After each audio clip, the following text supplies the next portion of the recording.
Olá amigos, sejam bem-vindos a mais um vídeo do meu canal. Eu sou o Lucas Knipe e assim, o Fernando Miligeni lá no podcast New Balls Please, né, chegou a falar que o top 10 atualmente está muito fraco, né? Porque assim, é inegável que Jannik Sinner e Carlos Alcaraz são os melhores tenistas da atualidade, eles estão sobrando atualmente, mas aí fica aquela dúvida, né? Isso é responsabilidade do quão bom eles são ou dos problemas que os outros tenistas no top 10 têm, né? Porque se a gente para pensar, né? Tipo, eu me lembro que em 2012, né? A gente pensava assim, qual era o top 10? Era Djokovic, Nadal, Federer, Murray, Davi Ferrer, aí tinha Joe-Wilfried Tsonga, tinha mais quem? Thomas Berdych, Marin Cilic, talvez estivesse lá, Juan Martín Del Potro, Stan Wawrinka. O Wawrinka às vezes subia, descia ali, né? Richard Gasquet, Gael Monfils, você vai somando os nomes, né? E você vê, assim, comparando com os tempos atuais, né? Parece que houve uma queda de qualidade. Teve momentos aí até recentemente que o top 10 estava legal, né? Tipo, nos bons momentos ali que tinha o Daniil Medvedev jogando muito bem, o próprio Zverev jogando bem, o Hurkacz jogando bem, o Rublev jogando bem. Então assim, eu não era um adepto dessa ideia de que assim, o top 10 ficou muito mais fraco do que antes, entende? Eu não via dessa forma.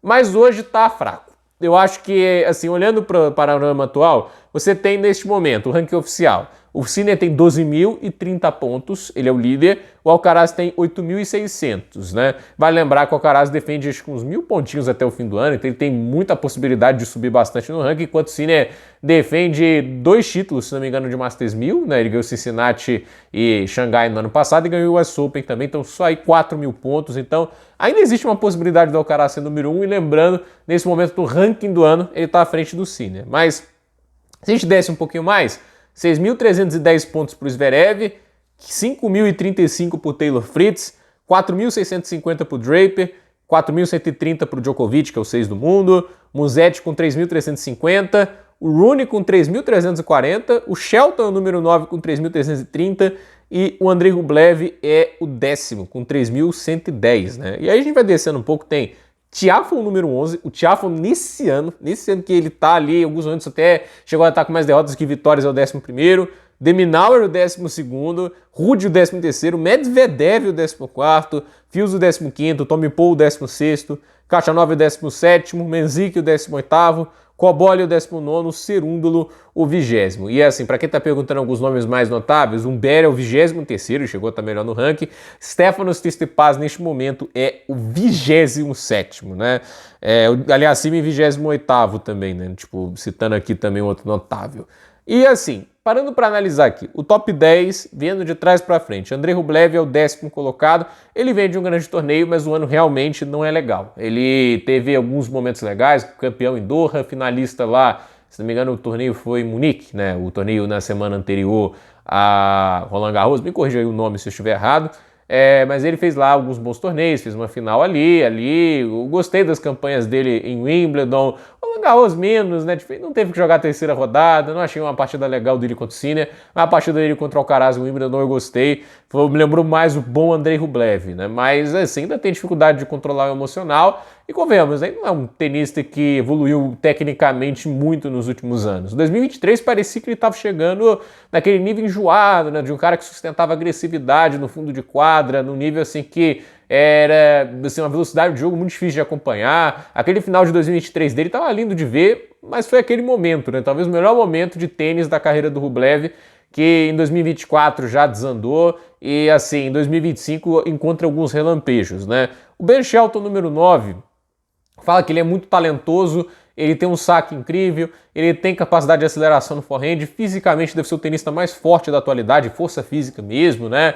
Isso não é a questão apenas da questão de musculatura, né? Fisicamente ele é o que mais chama atenção, mas a gente consegue ver isso na capacidade dele gerar velocidade no saque. Esse é um cara gigante, entende, né? O Perricard, ele tem um movimento, né, que o ângulo, por ser mais reto para baixo, né, aí acaba gerando mais velocidade, entende? Quando você vai bater uma bola assim no chão, você vai conseguir muito mais velocidade jogando ela direto para o chão do que fazendo em um ângulo, né?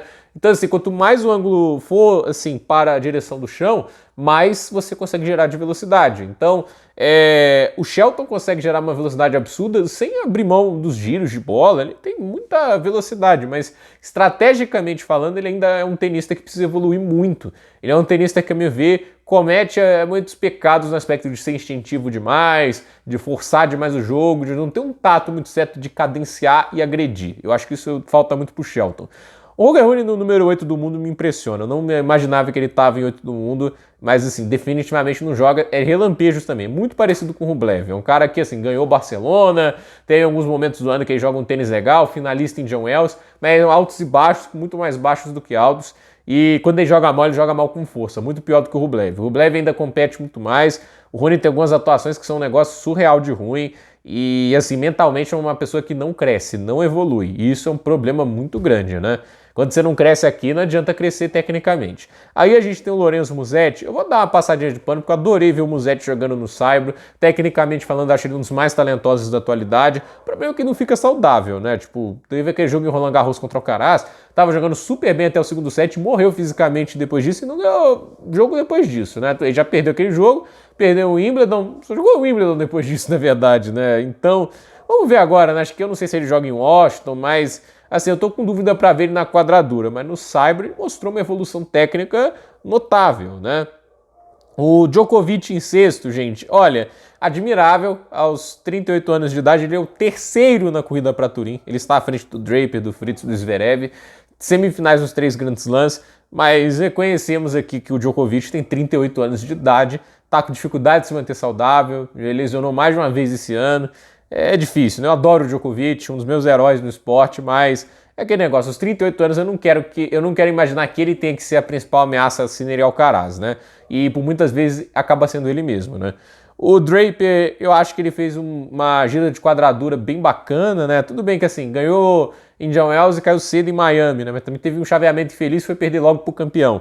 Mas eu tô gostando muito do tênis que o Draper jogou esse ano, ainda teve final em Masters 1000 de Saibro, eu adorei o jogo dele no Saibro em termos gerais, ótimas performances.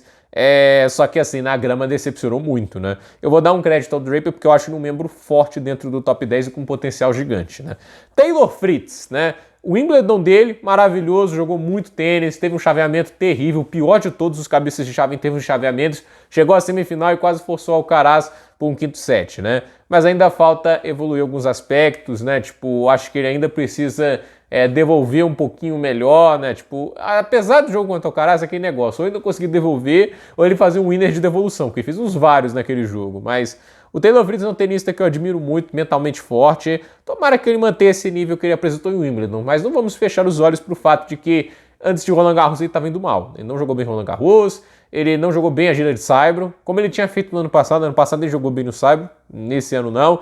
E assim, né, na quadradura eu tenho fé nele, eu acho ele um jogador muito bom, mas o início de ano dele foi ruim, não foi bem no Australian Open. O máximo que a gente pode salvar dele na quadradura foi o torneio de Miami, onde ele de fato foi bem, chegando na semifinal e tendo até uma chance de avançar além, né, mas acabou caindo para o Mensik no tie-break do terceiro. Alexander Zverev, para mim falta cabeça. Eu acho que o problema não é tênis, ele tá até inclusive treinando na academia do Rafael Nadal com o Tony Nadal. Será que ele tá querendo do forehand do Rafael Nadal emprestado? É uma boa estratégia. Mas sei lá, né? Vamos ver o que sai dessas aulas. Não vamos lembrar que isso aí não é o início de oficial de uma parceria com o Tony Nadal. Isso não é garantia de sucesso, não foi para o Aliassime, por exemplo. Então, vamos ver o que acontece, mas pode ser, quem sabe, uma busca por soluções, né? É uma pena porque o ano do Zverev é ruim comparado a um ótimo ano que ele fez ano passado, mesmo com todas as pipocadas em Grand Slam. E detalhe, ele pipocou nos 4, né? Assim, o Zverev ainda conseguiu alguns resultados notáveis e, jogando bem, ele era uma ameaça, né, aos principais tenistas. Ele ganhou do Alcaraz 2 vezes ano passado, no Australian Open e no ATP Finals. Ele deu um trabalhão pro Sinner lá em Cincinnati, mas é aquele negócio, sempre no momento da verdade ele encolhe o braço. E no final sobra apenas os 2 primeiros, esse daí dispensam comentários. Não à toa fizeram as últimas 3 grandes finais, Roma, Roland Garros e Wimbledon, Alcaraz e Sinner. O que a gente pode falar que tá faltando às vezes um pouco mais para ambos, né? Pro Sinner, sinceramente, não acho que ele vem jogando de uma maneira que eu possa corrigi-lo muito depois de Roland Garros. A derrota pro Bublik tem que dar mérito pro tenista cazaque, acho que o Sinner jogou um pouco apressado demais. É isso, ter paciência no jogo dele, é aceitar alguns momentos de dominância do adversário e saber sofrer. E eu acho que ele tá fazendo isso melhor esse ano do que fez no ano passado. E olha que no ano passado foi só 6 derrotas no ano todo.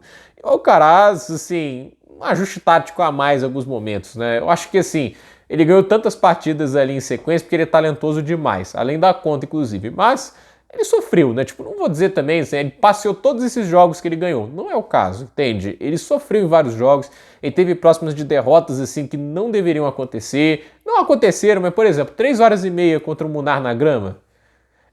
O jogo contra o Fognini, os 5 sets, assim, cara, esse tipo de atuação da Alcaraz, não tem como você olhar para aquela atuação e falar que foi boa, foi ruim.